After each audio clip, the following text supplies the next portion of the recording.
आज हम लोग अवयव पढ़ेंगे।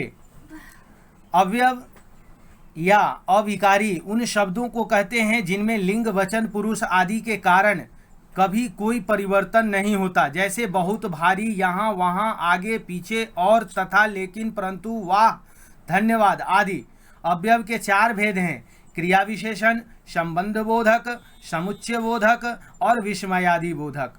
अब हम इसे बारी बारी से विश्लेषण करेंगे। क्रिया विशेषण। क्रिया विशेषण क्रिया की विशेषता बतलाने वाले शब्दों को क्रिया विशेषण कहते हैं, जैसे वहाँ, यहाँ, अब, अभी, ऐसे, वैसे, बहुत, बड़ा, क्यों, क्या आदि।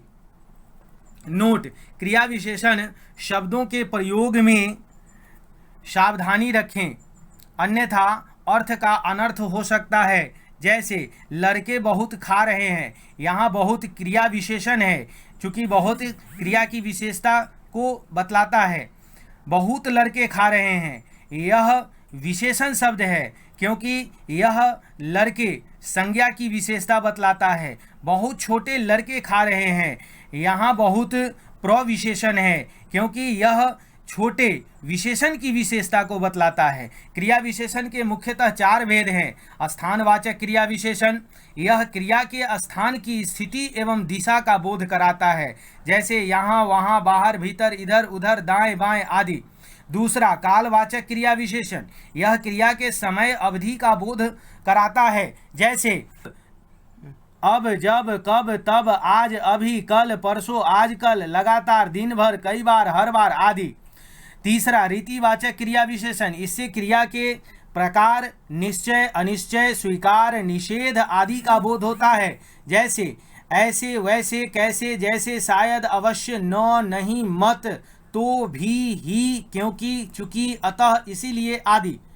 चौथा, परिमाणवाचक क्रिया विशेषण, यह क्रिया की न्यूनता, अधिकता, तुलना आदि का बोध कराता है, जैसे कुछ, थोड़ा, प्रायः, बहुधा, इतना, उतना, भारी, अधिक, खूब, बिल्कुल आदि। क्रिया विशेषण का प्रयोग, यहाँ कुछ ऐसे क्रिया विशेषण शब्दों के प्रयोग दिए जा रहे हैं जो एकार्थक दिखाई पड़ते हैं लेकिन उनमें अंतर हैं, जैसे अब, अभी, तब, फिर, ही, भी, न, नहीं, मत आदि। अब, अभी, तुम अब जाओगे, काम तो समाप्त है, जाकर क्या करोगे। तुम अभी जाओगे, इसका तात्पर्य है बाद में जाना। तब, फिर, परीक्षा तब दो, अर्थात इस वाक्य का तात्पर्य यह है कि पूरी तैयारी के बाद ही परीक्षा देना चाहिए। परीक्षा फिर दो, दोबारा। इस वाक्य का तात्पर्य है कि परीक्षा फिर से देने की बात कही गई है, अतः असफल होने पर दोबारा परीक्षा देने की बात कही गई है। ही भी, इस काम को राम ही कर सकता है, दूसरा नहीं।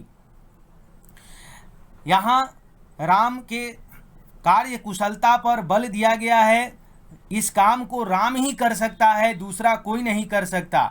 इस दूसरा वाक्य है, इस काम को राम भी कर सकता है, इसका तात्पर्य यह होता है कि दूसरे भी इस कार्य को कर सकते हैं, साथ साथ राम भी इस कार्य को कर सकता है। न, नहीं, मत, तुम न खेलोगे, यह साधारण निषेध है, किसी कारण बस उसे खेलने से मना किया जाता है। तुम नहीं पढ़ोगे, यहाँ पूर्ण निषेध है कि बिल्कुल पढ़ना ही नहीं है।